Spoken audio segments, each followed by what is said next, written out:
Bismillahirrahmanirrahim. Elhamdülillahi Rabbil ələmin. Deməli, dəyərli qardaşlar, rəy bölmələrində biri belə bir şey yazıb ki, hicablı qadınlar üçün və ya hicablı qızlar üçün belə bir şey yazıblar ki, bu görüntü mənə bir Azərbaycanlı olaraq xoş deyil. Bu yanaşma düzgün deyil, vallahi. Ne üçün? Çünki əlhamdülillah Azərbaycanlılar hamısı demək olar ki, yəni ölkə müsəlman ölkəsidir.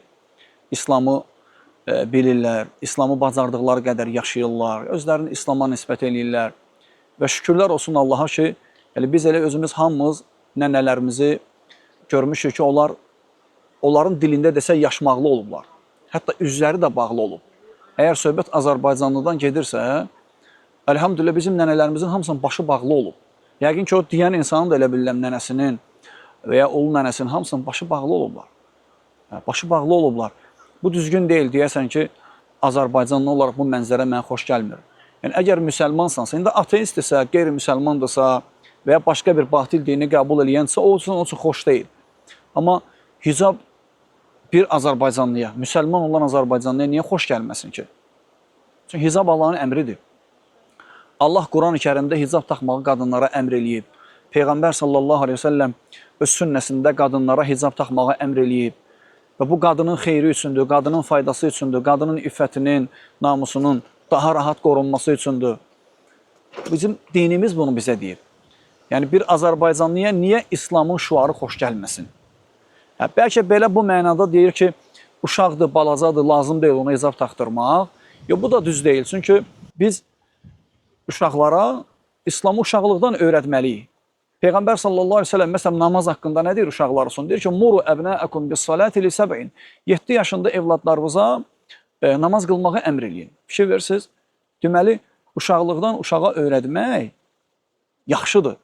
Çünki böyüyəndə ola bilsin, onun üçün çətin olar, ağır olar. Uşaqlıqdan onu öyrətmək lazımdır. İslam alimləri gözəl bir söz deyirlər.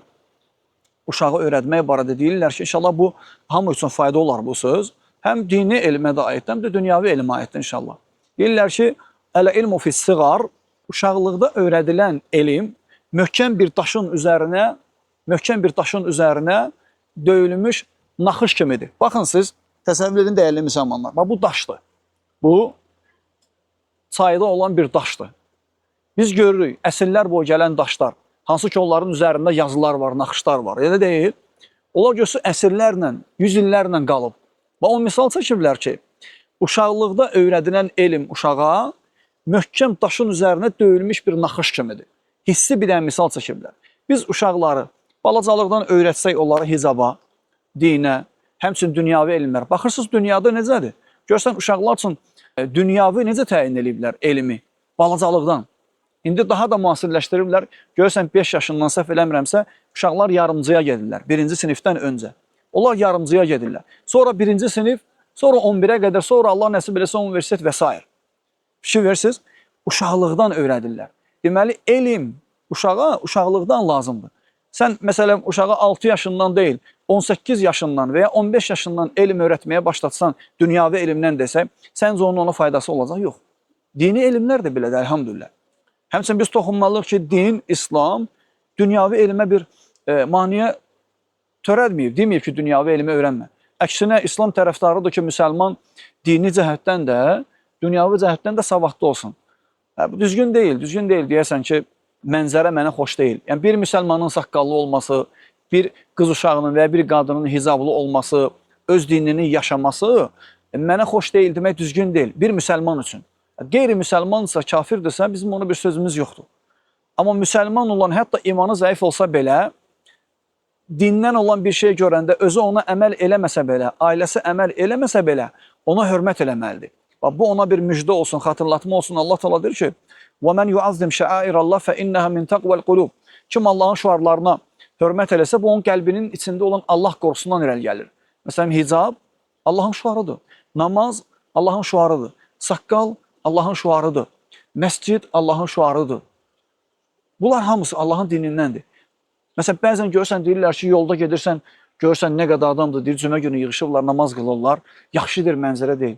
Dəyərli qardaş, nə üçün yaxşı mənzərə deyil? Sən orada, məsəl üçün, konsert görəndə kütləvi insanlar, hamısı atlanıb düşürlər, kişilər, qadınlar bir-birinə qarşı musiqi və s. O sənə xoş gəlir, bu sənə xoş gəlmir. Bu fitrət dəyişir axı. Sənin baxışında problem var. Bu necə ola bilər? Əgər müsəlmansansa təbii ki. Ya müsəlman deyilsənsə, bəli, o cümədə bayram namazında toplanan müsəlmanlar sənə xoş gəlməz. Bunlar kişilərin, qadınların bir-birinə qarışması, şeytanın səsinin oradan gəlməsi sənə üçün xoş gələ bilər. Həmə bu düzgün deyil, müsəlman gərək əməl etməsə də belə, təbii ki biz əmələ çağırırıq hamın Allahın dininə, amma əməl etməsən belə ən azından hörmət etməyin yaxşı olardı. Yaxşı olar ki, hörmət eləyəsən. Əlhamdülillah.